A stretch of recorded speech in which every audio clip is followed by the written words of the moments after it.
Wow, what a race. How's someone? I'm back at it once again with a brand new video for you, and it's time for round 2 of our 2012 season review. It was the Malaysian Grand Prix this week. A cracking race. I think it was another race where it was so newsworthy and so different that so much to talk about. So let's get right into it. Race started under heavy rain, actually. Well, it wasn't really heavy. People were starting on intermediates, but we quickly switched to the full wets as the rain came down, and it got worse and worse. And after 9 laps, Hamilton leading the way after qualifying on pole. The race was red flagged for safety reasons, very similar to Montreal 2011, where it was raining early on, so heavy that, you know, it's like, I mean, Jenson Button quoted it as like Sector 3 is a lake. It's like a lake down there. Cars are aquaplaning, and even on the full wets, they had to stop the race for half an hour, let the track dry out a bit, and then people were restarting on full wets. 3 laps under the safety car, and then everybody was off and running again. And very quickly, guys were switching to the intermediate tyre. Sergio Perez, I believe, was one of the first guys to do it, and he benefited massively off of it. In fact, let's cut to the chase. Fernando Alonso ended up winning in the end. It all just fell into place perfectly for him. Jenson Button clicked to HRT. Lewis Hamilton didn't look competitive in his 3rd place finish in the end, and Red Bull weren't that great till the last third of the race. So everything just fell into place for Fernando Alonso, really, and he would go on to win. But the real driver of the day and the star of the show has to be Sergio Perez. An incredible 2nd place finish in the Sauber. A truly phenomenal performance from the young Mexican. One of the all-time great performances I've seen in a mid-tier car. Just astonishing stuff. And how the second half of the race he was just tearing into Alonso in his Ferrari again and again. But let's take nothing away from Alonso's win here. I mean, it goes to show you that once again, I've said it time and time again, how Alonso just keeps outperforming the terrible Ferrari he's been put in. I mean, it just says so much when Alonso is actually winning the race, and Massa is down in 16th. You know, more than a lap down. It just goes to show you that something is badly wrong with Felipe Massa. I don't know whether it's his car, whether it's his mental mindset, or something is going on. But whatever it is, it's having a really bad effect on Felipe Massa, when there's no excuse, because Fernando Alonso is clearly getting the best out of a terrible car, while Massa is getting the worst out of a terrible car. And a Ferrari down in 16th is not right, no matter which way you look at it. I mean, Massa's already on a hot seat considering what's happened so far this season. 2 poor performances, no points so far. Sergio Perez has already been linked to go to the Ferrari seat. Massa's hot seat is now officially on fire. Right now, I mean, I tweeted it earlier during the race. I said, just give him the Ferrari seat now. Give Perez a chance to potentially win a world title. Because right now, Perez is clearly a young, outstanding talent in not the best car, but a good car. It's Ferrari powered. I mean, like I said before, Perez just outstanding. It was as good as a win in that, I think, to many people. Peter Sauber in tears on the bench, couldn't believe that everything just fell into place for him and his team today. And you know what? He probably would have won, but I believe it was a bit of team orders there. You know, telling Perez, you know, to be careful. You know, obviously Sauber would love 18 constructors points. But, you know, go for it. And, you know, Perez ran wide about, I think, with 5 laps to go, and that cost him about 5 seconds. And eventually the race, I think Sauber's team orders had a little bit to play in that, though. So, you know, if on another day, could he have won? Probably. He was clearly faster than Alonso. He was taking like more than a second out of him per lap sometimes. It was crazy. Again, talking about McLaren's poor race pace, Button had to go back to the bottom of the grid after he clipped to HRT. I think it was Narain Carter-Cayen's car he clipped and broke a part of his front wing. Took him a while to get back into the swing of things. I think he ended up coming in 14th, I believe. Correct me if I'm wrong, comments, I know you always do. Hamilton, again, disappointing really for his standards. He started on pole, but just like in the first race, down 2 from where he ended up finishing.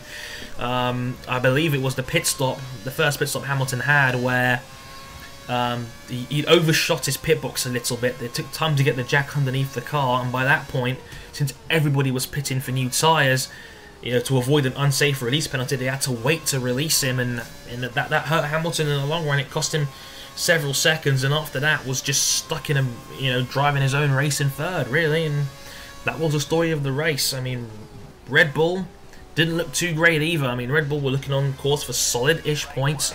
Webber really came alive in the last stretch when the track was pretty much dry and everyone was on the slicks. He was racking up fastest laps near the end as well. He ended up coming in 4th. Sebastian Vettel was on course for about a 6th place, but then he also clipped Kartikeyan's car, which caused him to have a rear puncher in the end, which resulted in Vettel having to stop and not scoring any points. What was quite interesting at the end, as it was the last lap, and the radio messages were like, Sebastian, retire the car, and then 30 seconds later on the radio it was, no, keep going, keep going, and then 30 seconds it was like emergency stop, park the car. It was weird. It was like the Red Bull pit crew had a sudden case of OCD. It was really bizarre. Moving down a little bit further down the grid, the Iceman cometh. Kimi Räikkönen, 5th place. Great finish for the Finland boy. I love Kimi. Awesome guy. I mean, I was talking about time when he wanted to have an ice cream when it was a red flag, but he ended up coming in 5th, and I think he had fastest lap of the race as well. So the Lotus clearly showing some pace, and they're up there. I mean, it would be even better if Romain Grosjean was actually finishing races. Grosjean has qualified in 3rd, and I think he had a 7th this time around, and he was 3rd by the time they got around the first couple of corners in the race, but he's had a combined race time of, what, 3 laps? Not much at all. I mean, it's really unfortunate that Grosjean is just either getting tagged, having bad luck. He tagged Michael Schumacher in the opening lap, and it's ruined 2 races for him, where the Lotus is clearly a decent car, capable of top 6 finishes. I mean, wouldn't it be so much better if both Lotuses were in the points? They'd be right in the mix. The Senna name is alive and well, people, even though it's Senna Williams. It's quite weird. But Bruno Senna, a great 6th place for the Williams team. Pastor Maldonado, though, is just ridiculously unlucky. I mean, it was sad enough in Australia when he was clipped and, you know, made a driver error and hit the wall on the last lap of Australia when he was robbed of what could have been a top 6 finish. And he was on course for another championship point for 10th in Malaysia, and then an engine failure on the penultimate lap put him out. I mean, if you're Pastor Maldonado, I must be just absolutely dejected. Terrible luck for Pastor. He deserves some decent points, and he's actually got none, which is just really unfortunate. I think Narain Kartikeyan is going to have some serious heat in the F1 paddock after messing up the days of 2 world champions. Well, finally, Mercedes quite off the pace. I mean, Michael Schumacher, through no fault of his own, was tagged by Grosjean, I think, turn 4 of the opening lap, and never really recovered. He ended up coming in 10th, getting the last championship point. Rosberg doesn't score, and Mercedes clearly have got a very fast car. They look very good in qualifying, capable of possibly challenging for pole in the near future, but their race pace so far has been a little bit shaky. Rosberg didn't have the greatest finish in Australia. Rosberg doesn't get any points this time round, and Michael Schumacher just getting the 1. So Mercedes struggling to get off the mark, even though they've got potential to have a really good car. So I think that's about all the major news covered from the Malaysian Grand Prix. If you've got anything else you guys want to talk about from the race, comment below. Let's get some debate going. Let's get some talk going. Question for the video commenters below. Question of the day: if I'm Luca de Montemezolo or Stefano Domenicali, do you go all out to try and get Sergio Perez right now? Comment below. Give me your take on the situation. I've been Harrison101. Thank you very much for watching. Like, comment, and subscribe.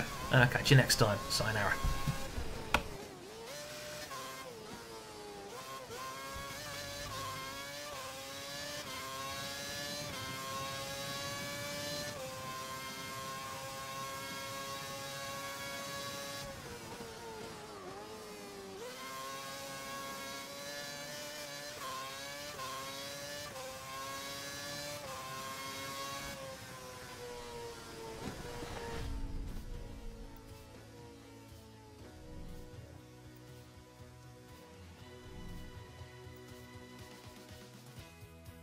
Congratulations.